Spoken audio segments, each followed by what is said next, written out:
Wednesday, November the 18th. Lake levels come up a foot in the last 24 hours. It's right at 917 right now. It's probably come up almost 2 foot since the fishing report last week.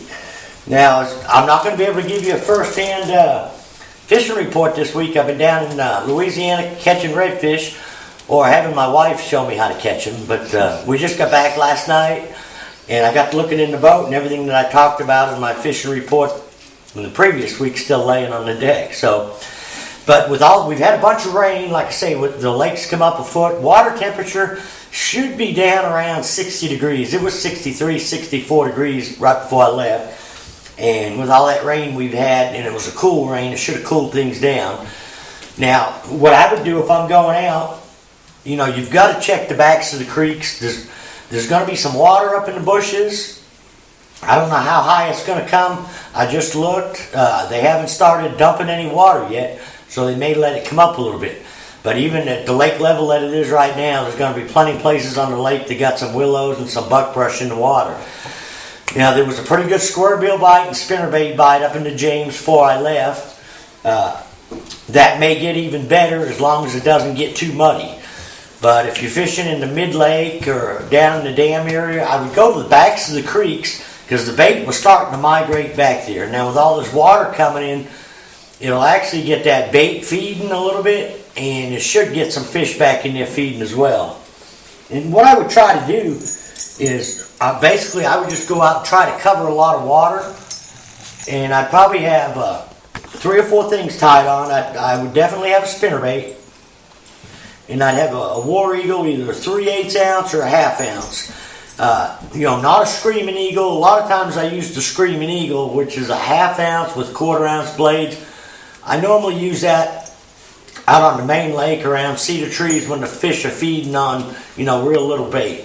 I would let the bait that you see kind of dictate the spinnerbait, but I would start out with a 3/8 or 1/2 ounce with a little bit bigger blades, like a 3.5 and a 4.5 tandem willow, 1 chrome, 1 gold.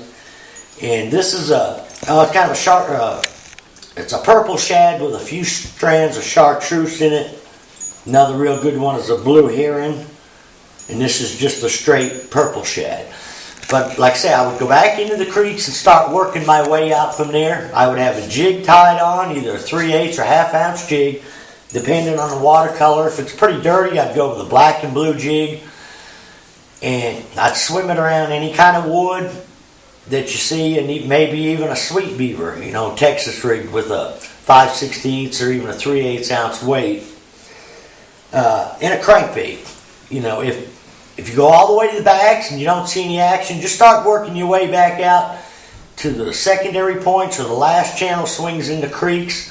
And I'd probably throw a rock crawler, a wigglewort, and there again the colors just would depend on the water clarity. If it's got quite a bit of color in the water, I'd throw something with a little chartreuse or even red.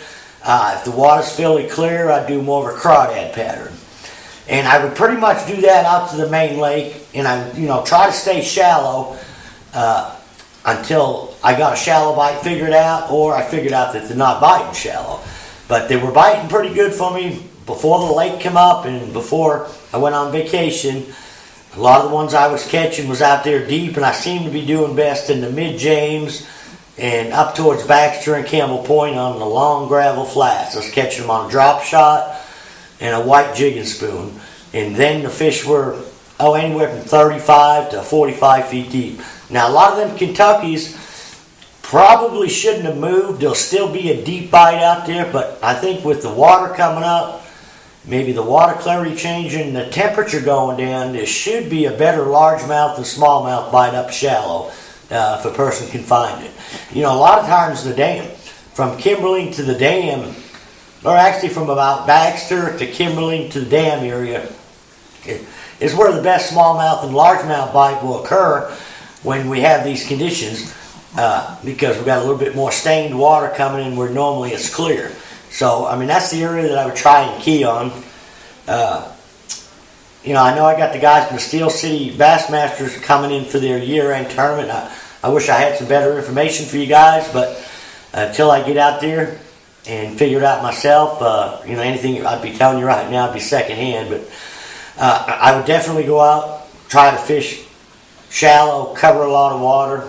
If you don't find any of that happening, then back out. You go to my fishing report last week to see how I was catching them then. So till next week, good luck, good fishing.